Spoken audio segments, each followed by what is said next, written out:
संसद में इतना गुस्सा नरेंद्र मोदी को कभी नहीं आया। राहुल गांधी की ऐसी क्लास लगी, कांग्रेस सांसद भी गायब हो गए। संविधान के 75वीं वर्षगांठ का मौका था, आया इंदिरा और नेहरू का नाम। देश को मोदी ने बताया पहली बार ये भयंकर सच। संविधान पे कांग्रेस का पोस्टमार्टम हो गया। नरेंद्र मोदी ने 1947 से साल 2024 का इतिहास गिनाया तो हड़कंप मचना ही था। 2007 में नरेंद्र मोदी को सोनिया गांधी ने गुजरात में खून का सौदागर कह दिया था। नरेंद्र मोदी ने साल 2024 में कांग्रेस को संविधान का शिकारी बता दिया। ये संविधान संशोधन करने का ऐसा खून कांग्रेस के मुंह लग गया कि समय समय पर वो संविधान का शिकार करती रही। ये खून मुंह पे लग गया। इतना ही नहीं, संविधान के स्पिरिट को लहूलुहान करती रही। आदरणीय सभापति जी, करीब 6 दशक में 75 बार संविधान बदला गया। आदरणीय सभापति जी, जो बीज देश के पहले प्रधानमंत्री जी ने बोया था, उस बीज को खाद पानी देने का काम एक और प्रधानमंत्री ने किया। उनका नाम था श्रीमती इंदिरा गांधी।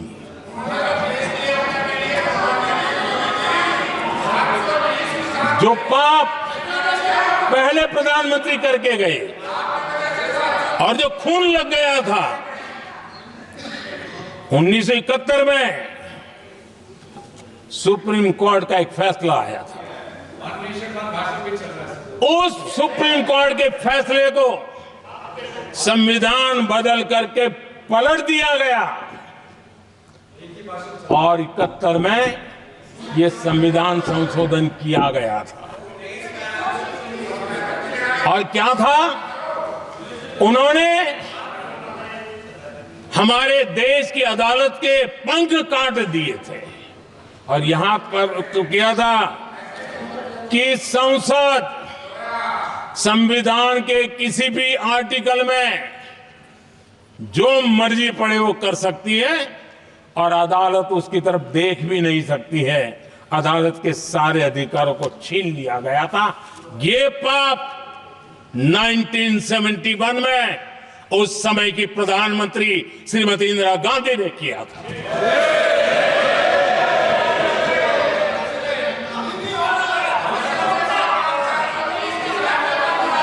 और इस परिवर्तन ने इंदिरा जी की सरकार को मौलिक अधिकारों को छीनने का और न्यायपालिका पर नियंत्रण करने का अधिकार दिया, सक्षम बना दिया था। आदरणीय सभापति जी, खून मुंह पे लग गया था, कोई रोकने वाला था नहीं। और इसलिए जब इंदिरा जी के चुनाव को गैर रीति के कारण, असंवैधानिक तरीके से चुनाव लड़ने के कारण अदालत ने उनके चुनाव को खारिज कर दिया और उनको एमपी पद छोड़ने की नौबत आई, तो उन्होंने गुस्से में आकर के देश पर इमरजेंसी थोप दी, आपातकाल लगा दिया अपनी कुर्सी बचाने के लिए। और उसके बाद इतना ही नहीं, उन्होंने इमरजेंसी तो लगाई, संविधान का दुरुपयोग तो किया ही किया, भारत के लोकतंत्र का गला तो घोंट ही दिया। लेकिन 1975 में 39वां संशोधन किया और उसमें उन्होंने क्या किया, राष्ट्रपति, उपराष्ट्रपति, प्रधानमंत्री अध्यक्ष, इनके चुनाव के खिलाफ कोई कोर्ट में जा ही नहीं सकता है, ऐसा उन्होंने, और वो भी रिट्रोस्पेक्टिव किया, आगे के लिए नहीं, पीछे का भी, अपने पापों का भी उन्होंने। और आदरणीय सभापति जी, नरेंद्र मोदी ने यह भी समझा दिया कि संविधान और गैर संविधान वाला काम किसने किया। इतिहास में संविधान बनाने वालों ने पीएम का पद बनाया, लेकिन कांग्रेस ने पीएम के पद से भी बड़ा एक पद बना दिया था। माननीय प्रधानमंत्री जी, आदरणीय सभापति जी, इतिहास में पहली बार संविधान को ऐसी गहरी चोट पहुंचा दी गई। संविधान निर्माताओं ने चुनी हुई सरकार और चुने हुए प्रधानमंत्री की कल्पना तक ही हमारा संविधान था, लेकिन इन्होंने तो प्रधानमंत्री के ऊपर एक गैर संवैधानिक, और जिसने कोई शपथ भी नहीं लिया था, नेशनल एडवाइजरी काउंसिल पीएमओ के भी ऊपर बैठा दिया। पीएमओ के ऊपर अघोषित दर्जा दे दिया गया।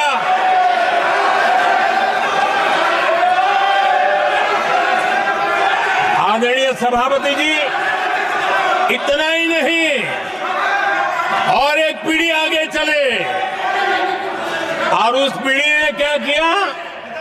भारत के संविधान के तहत देश की जनता जनार्दन सरकार चुनती है, और वो सरकार का मुखिया कैबिनेट बनाता है।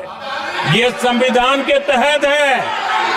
इस कैबिनेट ने जो निर्णय किया, संविधान का अपमान करने वाले अहंकार से भरे लोगों ने पत्रकारों के सामने कैबिनेट के निर्णय को फाड़ दिया।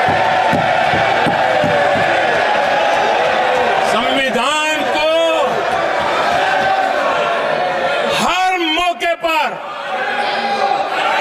संविधान के साथ खिलवाड़ करना, संविधान को न मानना, ये जिनकी आदत हो गई थी। और दुर्भाग्य देखिए, एक अहंकारी व्यक्ति कैबिनेट के निर्णय को फाड़ दे और कैबिनेट अपना फैसला बदल दे। ये कौन सी व्यवस्था है?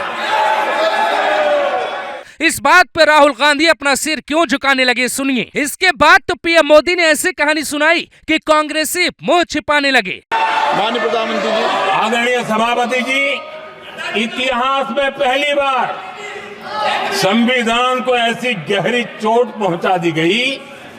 संविधान निर्माताओं ने चुनी हुई सरकार और चुने हुए प्रधानमंत्री की कल्पना तक ही हमारा संविधान था, लेकिन इन्होंने तो प्रधानमंत्री के ऊपर एक गैर संवैधानिक, और जिसने कोई शपथ भी नहीं लिया था, नेशनल एडवाइजरी काउंसिल पीएमओ के भी ऊपर बैठा दिया। पीएमओ के ऊपर अघोषित दर्जा दे दिया गया।